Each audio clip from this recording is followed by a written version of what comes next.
이 여호수아 10장은 이제 남부 또 중부 조금 포함해서 가나안 땅을 이제 정복하는 그 정복 전쟁에서 그 승리하는 그 내용을 보도해 주고 있고요.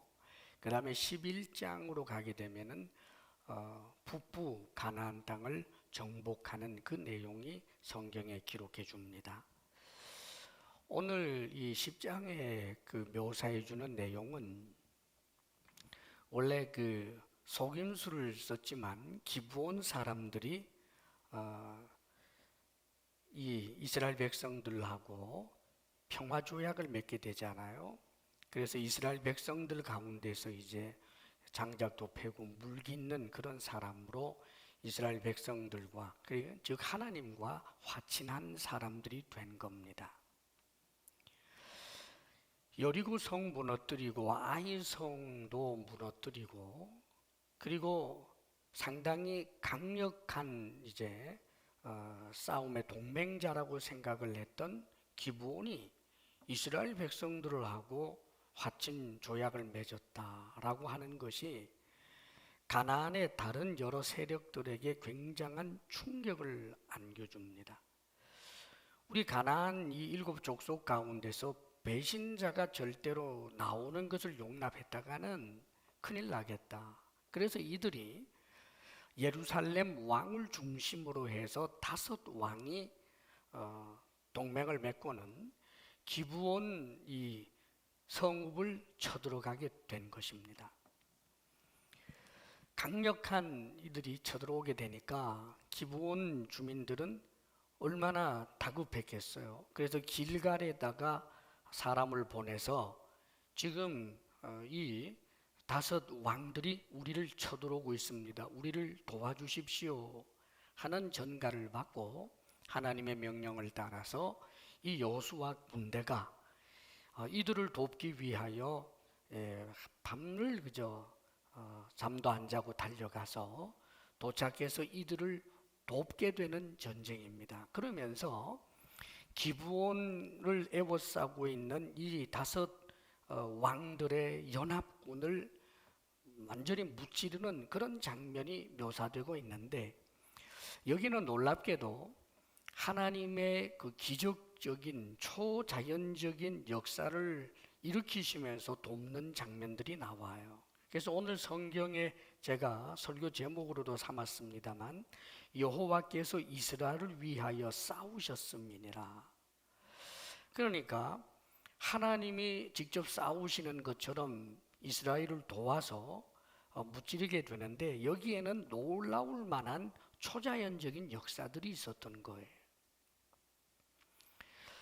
우박이 막 정말 큰 우박이 떨어지는데, 우박이 떨어지면 뭐 적군 아군이 없어야 되잖아요. 그런데 이 우박이 그 적군들만 치명적으로 맞추어서 칼에 맞아 죽은 사람들보다 우박에 맞아 죽은 사람이 더 많았고, 이들이 완전히 하나님의 도우심으로 지리멸렬하게 되니까 숨고 도망가기 바빠요. 근데 저들을 찾아서 이제 정말 저들을 멸절시키는 일을 하기에도 시간이 없는데, 이제 해가 점점 서산을 향하여 간단 말이에요. 그러니까 이 여호수아가 그 고대에는 특별히 밤이 되면은 뭘 하기가 어렵잖아요. 어디 산에 숨고 어디 숨으면 그 찾을 방법이 없어요. 그러니까 하나님 앞에 이제 기도를 한 거예요. 하나님, 이 해지지 않게 해주십시오. 그리고는 아마 하나님의 그 응답이 그에게 있었나 봐요. 그래서 하나님께서 주시는 응답을 따라서 그가 담대하게 오늘 본문에 있습니다. 태양아, 너는 기브온 위에 머물러라. 그러니까 이 기브온 성읍을 계속해서 비추면서 머물러 있으라는 거예요. 그리고 아얄론 그 골짜기에서 달아, 너도 거기 머물러 있어라. 아마 이제 그 오후가 되면 가끔은 태양과 달이 함께 떠 있는 경우 우리가 볼 때가 있어요. 지금이 아마 그런 상황이었던 것 같습니다. 그런데 정말 그대로 그런 일이 일어나서 뭐 학자들, 이건 이제 기독교적 과학자들 이야기하면 23시간 이상의 이 시간들이 해가 내려가지 않고 떠 있었다고 이제 보는 거예요. 그래서 이 엄청난 그런 기적을 일으키면서 결국은 승리를 하게 되지요. 자, 근데 여러분, 이런 하나님의 초자연적인 역사, 우박을 막 때려서 사람을 죽이고 태양도 머무르고 달도 멈추는 그런 상상도 할 수 없는 초자연적인 역사를 이루고 정복한 땅덩이 정말 적어요. 나중에 이제 꽤 오랜 시간을 가나안 땅을 정복하기 위해서 이제 여호수아가 완전히 나이 너무 늙어서 전쟁터에 나가기 어려울 정도까지 세월이 꽤 흐르면서 전쟁을 해서 차지하게 된 그 땅이라는 것이요, 우리나라 남한의 반도 안 돼요. 그리고 하나님의 그 엄청난 역사를 통해서 상대한 그 가나안 7족속이라고 하는 그들이 물론 굉장히 호전적인 사람들이고 싸움에 능한 사람이라고 감안하더라도 그래봤자 조그만한 성읍들의 그런 이제 병사들이란 말이에요. 뭘 하나님이 싸울 정도의 뭐 대상이 되지도 못하고, 정직하게 말하면 하나님께서 만약에 이 인류 역사에 보면 전쟁에 아주 능한 전쟁 영웅들이 있잖아요. 그런 뭐 칭기스칸 같은 사람, 뭐 혹은 뭐 하다못해 중국의 진시황 같은 사람, 또 우리나라로 말하면 이순신 장군과 같은 정도의 탁월한 그런 어떤 군사를 조련해내고 굉장한 그런 이런 그 제압할 만한 그런 병법을 가진 전쟁 용만 있어도 군사력에 있어서 이스라엘 백성이 월등하게 우위에 있어요. 이 시대가 언제냐 하면 진시황이, 진나라 이제 시황제가 최초로 중국을 통일하던 시대보다 1000년 전이에요. 은나라 주나라 뭐 이러던 이야기니까 한 성읍을 아이고 뭐고 아이성에 모조리 다 죽였을 때 죽은 사람들이 뭐 3만 명도 채 안 되는 이런 그 정도인데, 이스라엘 백성들이 지금 군대가 몇 명이냐, 싸움에 나갈 수 있는 사람만 성경에 계수된 인원이 60만이 넘어요. 40년 동안 전쟁 준비했어요. 거기 정말 전쟁 영웅 한 사람만 있어가지고 이들을 그저 한 5만 명만 펄펄 뛰도록 전술 전략 잘 세워가지고 훈련시켜 놨으면 그 가나안 땅뿐만 아니라 지금 저 이란이 있는 땅, 아라비아가 있는 아라비아 반도 전체를 다 집어삼킬 수 있었을 거예요. 사랑하는 여러분, 지금 성경에 기록해주고 있는 이 말씀은 이게 전쟁 교과서가 아니에요. 하나님께서 이스라엘 백성들을 가나안 땅에 세우시는 그 목적은 이스라엘 백성들로 하여금 전 세계에서 가장 강력한 그런 국가를 만들려고 하는 게 목적이 아니에요. 하나님을 섬기는 이스라엘 백성들에게 어느 나라보다 더 큰 땅덩어리를 안겨주는 것, 그게 목적이 아니라고요. 하나님을 섬기는 하나님의 백성, 이 하나님의 백성이 나중에는 교회를 예표하는 거예요. 그리고 그 하나님의 백성들 가운데 인류를 구원할 예수 그리스도를 태어나게 하시는 우리 하나님의 구속사의 맥락에서 보아야 하는 것입니다. 그렇기 때문에 지금 이 전쟁도 이게 아주 고대라고 하는 것을 제가 여러 번 말씀드렸습니다. 지금 전쟁의 느낌을 가지고 생각하면 하나님에 대한 경외심이 사라질 수 있어요.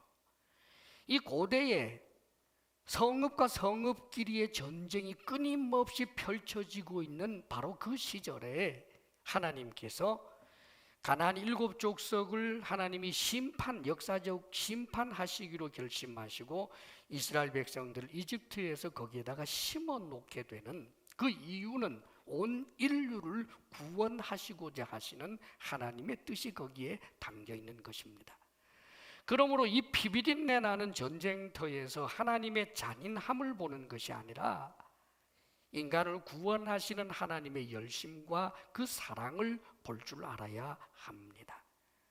지금 성경에 기록된 이 말씀은 결국은 구원의 메시지를 주고 있는 거예요. 모든 성경 말씀은 하나님의 구원의 메시지가 담겨 있습니다. 특별히 구약 성경을 읽을 때는 신약 성경의 관점으로 볼 줄 알아야 하고, 모든 성경을 관통하는 것은 예수 그리스도 중심으로 해서 볼 줄 알아야 된다는 뜻입니다. 그런 의미에서 지금 이 말씀에도 복음이 있고, 지금 여기에서 구원의 메시지를 우리는 읽을 수가 있는 것입니다. 오늘 엄청난 표적이 있었지요. 이 표적이란 하나님을 경외하도록 하는 것입니다. 하나님은 살아계신 분이고 하나님만이 참 신이다라고 하는 이 표적, 엄청난 표적이 등장하는데, 태양아 멈추어라 했더니 태양이 멈추고, 달아 머물러라 했더니 달이 머무르는 일. 사랑하는 여러분, 이 일을 누가 했느냐? 여호수아가 있어요. 물론 여호수아 자기의 힘이 아닙니다. 이 여호수아를 통해서 하나님이 하셨지만, 그러나 분명히 하나님께서 이 여호수아를 통해서 하신 일이 표면적으로 여호수아예요. 이 여호수아가 누굴까? 예수 그리스도를 예표하는 인물입니다. 사랑하는 여러분, 이 여호수아는 사람으로서 도저히 할 수 없는 일을 한 거예요. 어떤 이들은 이 여호수아를 보면서 믿음의 분량이라고 생각하는 분들이 있어요. 나도 여호수아처럼 믿음이 있어서 태양아 머무러라 하는데 그 태양이 머무르는 것에 대해서 조금도 의심하지 않으면 정말 태양에 머물러 있을 것처럼. 아닙니다. 그렇지 않습니다, 여러분. 지금 이 믿음을 달아보는 그런 내용이 아니에요. 여호수아는 예수님을 예표하는 인물인데, 여호수아는 사람으로서 할 수 없는 일을 했어요. 하나님께서 역사하셔서 그 일을 했단 말이에요. 나중에 여호수아가 예표한 예수님, 그리스도이신 예수님은 사람이에요. 그분은 하나님이면서 사람의 그 모습을 하고 이 땅에 하늘 내려오신 분이 아니라 성령으로 말미암아 여인의 그 복중에서 마치 오이가 자라고 호박이 자라듯이 그 자라난 과정을 겪은 사람이에요. 엄마의 탯줄을 통하여 영양분을 공급받고 응애하면서 이 세상에 태어나 탯줄을 누군가가 자르고, 그 핏덩이 인간 예수, 옹알이도 하고 아장아장 걷기도 하면서 자라난 나사렛 목수 청년, 그분 사람이에요. 사랑하는 여러분, 그런데 그 사람이신 예수님이 사람으로서 도저히 할 수 없었던 일들을 성경에는 얼마나 많이 하고 있는지 모릅니다. 사랑하는 여러분, 그분은 사람이면서 그분 속에는 하나님의 모든 충만으로 충만한 분, 완전한 사람이요 완전한 하나님이신 그분, 사랑하는 여러분, 그 예수님을 예표하고 있단 말입니다. 특별히 여기서 놀라운 그 표적에는 상징적인 의미가 있어요. 태양아 머무러라, 달아 멈추어라 해서 태양이 머무르고 달이 멈추는 것, 그 정말 그렇게 절박한 일인가? 오늘 못 무찌르면 내일이라도 찾아서 무찌르면 되지. 하나님이 정말 태양을 붙들어 맬 정도로 그렇게 절박한가? 왜 그랬을까요? 여기는 상징적인 아주 중요한 의미가 있단 말입니다. 태양이 멈춘다, 달이 멈춘다라고 하는 것, 사실 우리 인간은 어떤 존재입니까? 모든 인간은 해가 뜨고 해가 지고 달이 뜨고 달이 지면서 세월과 함께 늙어가고 쇠하여 가고 죽습니다, 여러분. 강한 것도 약하여지고 있던 것도 없어집니다. 해가 뜨고 해가 지는 그 세월 속에서 모든 존재하던 것들은 시간 속에서 스스러져 가는 거예요. 사랑하는 여러분, 지금 이 태양이 멈추고 달이 멈추었다라고 하는 것은 우리 주 예수 그리스도께서 표적으로 보여주셨다라고 할 만한 대단한 사건과 연관이 되는데, 전날에 예수님께서 이런 말씀을 하셔요. 이 세대, 이 음란한 세대가 내게 표적을 구하나 내가 보여줄 수 있는 표적은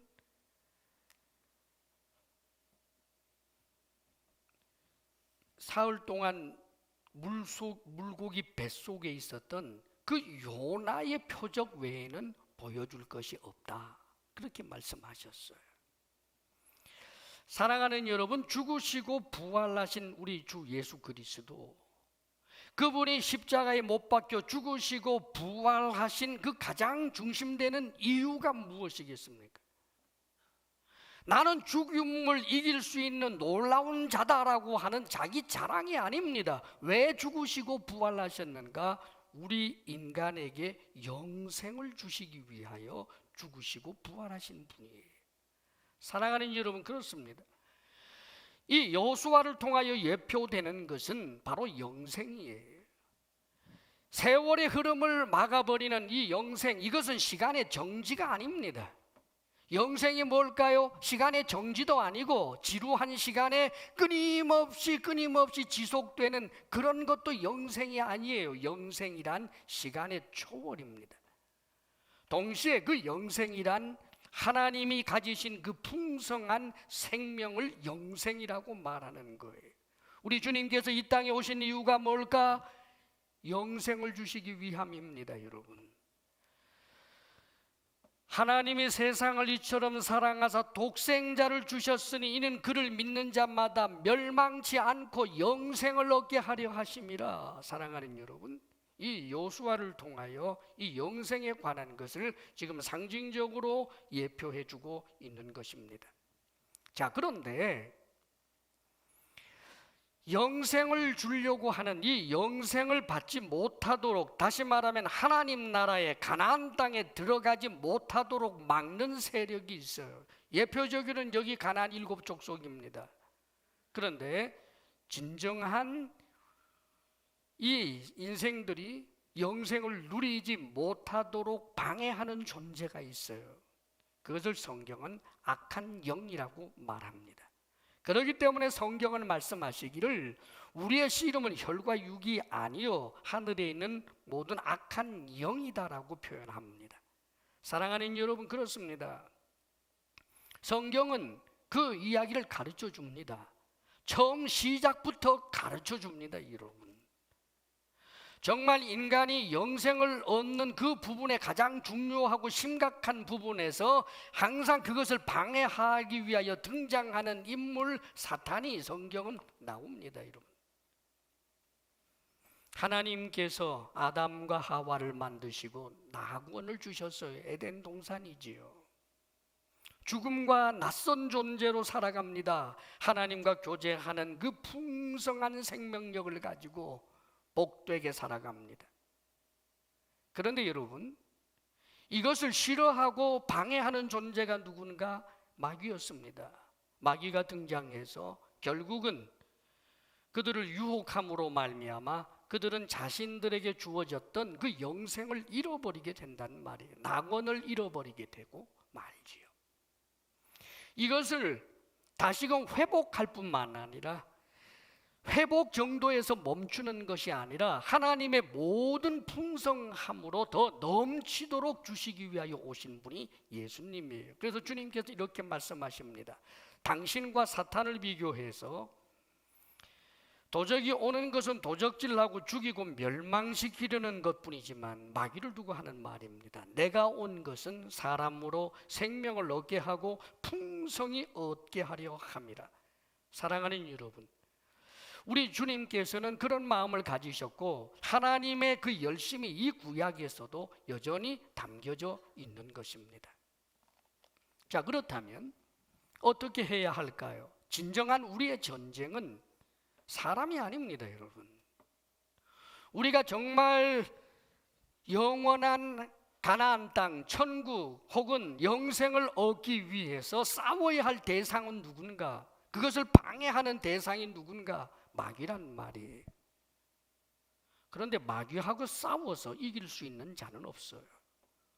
왜냐하면 마귀와의 싸움은 과학으로 되는 것이 아니고 물리적인 힘으로 되는 것이 아닙니다. 원자폭탄도 되지 않고 그 무엇도 되지 않아요. 하나님이 도와야만 되는 거예요. 사랑하는 여러분, 저 가나안 7 족속을 돕는 그들을 무찌르기 위해서 돕는 정도가 아니에요. 인간이 아무리 훈련해도 아무리 노력을 해도 당적 불가의 존재, 그 악한 영을 대적하기 위해서는 하나님이 싸워주셔야 되는 거예요. 그것은 하나님이 마귀하고는 싸워볼 만한 그런 존재, 마귀가 대단히 힘이 있기 때문에 하나님은 좀 땀 흘리면서 싸워야 할 존재라는 그런 뜻도 아니에요. 다만 우리가 마귀하고는 너무나 상대가 되지 않기 때문에, 마귀와 우리의 싸움이란 장정과 3살 난 어린아이와 싸움과 같이 상대가 되지 않기 때문에, 그래서 하나님이 우리를 대신하여 싸워주는 거예요. 할렐루야. 자, 그렇다면 이 마귀와의 싸움을 하기 위해서 하나님이 우리를 대신하여 싸우는데 기계적으로 그냥 가만히 있으면 되는 걸까? 예수님이 십자가에 못 박혀 죽었으니까 이 세상의 모든 인류는 다 천국 가는 것일까? 그렇지 않습니다. 이 땅에 인간으로 계신 예수님이 사단과 어떻게 싸워야 하는가를 보여주셨어요. 당신의 지혜도 아니고 경험도 아니고 당신의 능력도 아니었습니다. 마귀가 예수님에게 와서 유혹하지요. 돌을 떡으로 만들어라. 예수님께서 당신의 지혜나 삶의 철학을 말씀하시는 것이 아니라 기록되었으되 성경에 기록된 내용을 가지고 말씀하는 거예요. 사람이 떡으로만 살 것이 아니요 하나님의 입으로 나오는 모든 말씀으로 살 것이라 하셨느니라. 말씀을 믿고 말씀을 적용하는 거예요. 마귀는 우선순위가 물질이다라고 말하지만 예수님은 그 우선순위가 말씀을 근거로 해서 하나님의 말씀이다라고 주장하고 있고 적용하는 거예요. 마귀가 계속해서 유혹합니다. 사람들에게 인정을 받기 위해서 높은 데서 뛰어내리라라고 말할 때 역시 주님께서 주 너희 하나님을 시험치 말라 하셨느니라. 마귀는 인기를 얻기 위해서 그 말씀들을 자기에게 맞게 이렇게 저렇게 조합을 해버렸어요. 하나님의 말씀을 가지고 하나님을 시험하는 일들이 얼마나 많은지 몰라요. 우리 예수님께서 역시 성경 말씀을 근거로 그 말씀을 믿고 그 말씀을 적용하면서 사탄의 유혹을 물리칩니다. 최종적으로는 내게 엎드려 절하라. 그러면 보이는 이 세상을 너에게 다 주겠다. 쉽게 가자는 거지요. 세상을 구원하기 위하여 왔는데 뭐 어려운 길 갈 거 뭐 있냐. 나에게 한 번만 머리 숙여라. 그러면 다 줄게. 예수님께서 역시 기록되었으되 그 말씀을 가지고 이야기하시는 거예요. 주 너의 하나님만을 경배하고 그분만을 섬기라 하셨느니라. 사탄아 물러가라. 사랑하는 여러분, 이것이 사탄과 싸우는 방법이에요. 그리하면 하나님께서 우리를 도우시고 역사하시는 것입니다. 사랑하는 여러분, 우리는 지금 이 세상을 살면서 잊지 말아야 할 것이 있습니다. 이 세상은 낙원이 아닙니다. 현재 이 세상은 아직까지 다음에 오게 될 저 종말론적인 하나님의 나라가 완성되어 있는 것이 아닙니다. 우리는 믿음으로 내 마음속의 심령상의 천국을, 하나님의 말씀을 믿는 그 믿음으로 부분적으로 파편적으로 잠시 느끼거나 누릴 수는 있지만 객관적 하나님 나라가 이루어지지 않았습니다. 지금 여기 시퍼렇게 마귀가 살아 있습니다. 에덴 동산에서 뛰놀던 그 마귀가 지금도 공중 권세 잡은 자로 역사하고 있다는 말입니다. 할 수만 있으면 믿는 자라고 할지라도 믿음에 낙심하고 그 믿음에 파선해서 지옥 백성 되기를 원하는 존재가 누구냐? 사탄이라는 말이에요. 그러면 이 사탄과 싸울 수 있는 방법은, 그리스도의 군사로서 우리가 싸울 수 있는 방법은 말씀 무장이에요. 사랑하는 여러분, 하나님의 말씀을 우리가 믿고 적용하고 그렇게 해야 하는 것입니다. 근본적으로 누구 편에 서야 하는가? 여호수아 편, 즉 예수 편에 있어야 되는 거예요. 어떻게 이겼나? 여호수아 편에 있었던 이스라엘 백성들은 다 이겼어요. 활을 잘 쏘느냐, 칼을 찔을 잘하느냐, 그거하고 상관없었어요. 그냥 여호수아 편에 있으면 이겼어요. 왜요? 여호수아를 돕는 이가 하나님이시기 때문에. 사랑하는 여러분, 예수 그리스도 편에 있으면 이기는 거예요. 예수 그리스도를 주로 믿고 그분의 말씀을 적용하는 것이 예수 그리스도 편에 서는 것입니다. 사랑하는 여러분, 그래서 오늘 말씀에도 우리가 어떻게 그리스도 편에, 예수 편에, 하나님의 말씀 가운데 서는 것인지에 대하여 적용할 점을 가르쳐 주는 것이 있어요. 오늘 말씀 가운데 어떤 말씀이 있느냐 하면, 오늘 읽지는 못했습니다만 8절에 보면 그들을 두려워하지 말라라는 말씀을 우리 하나님께서 하십니다. 지금 이 하나님의 편에 서 있는 사람들이 여호수아 편에 있는, 여호수아를 위시해서 그 여호수아 군대를 향하여 요청하는 것, 두려워하지 말라는 거예요. 내가 너희들과 함께 할 테니까, 저들을 다 너희 손에 넘겨줄 테니까 두려워하지 말라. 약속과 더불어서 우리는 그 약속을 믿는데, 그 약속을 믿고 그 약속을 적용하기 위해서 반드시 가져야 할 태도가 있어요. 그것은 두려움을 물리쳐야 돼요. 저들을 다 네 손에 맡기겠다, 너에게 붙이겠다, 이기게 해주겠다 약속했는데 두려워서 집에서 나오지를 않아요. 그러면 사랑하는 여러분, 그 약속은 무효가 되는 거예요. 사랑하는 여러분, 우리가 이 세상을 살면서 마귀에게 넘어지게 되는 가장 큰 이유 중에 하나는 두려움이에요. 염려, 걱정, 두려움 말입니다. 마귀는 우리에게 상상하게 합니다. 너 말씀 그대로 적용했다가 너 큰일 난다. 너 그 말씀 그대로 했다가는 너 망한다. 너 말씀 그거 그냥 믿고 그 말씀대로 적용했다가는 집에서 쫓겨난다.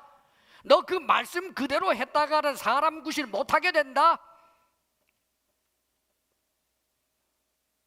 일이 일어나기도 전에 두려움이 엄습하는 거예요.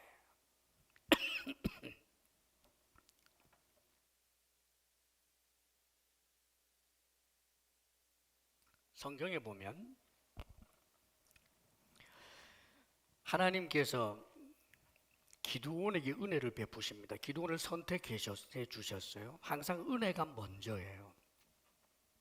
그리고 이 기드온에게 하나님이 표적을 보여주시고 사사로 불러주셨어요. 표적까지 보여주셨어요.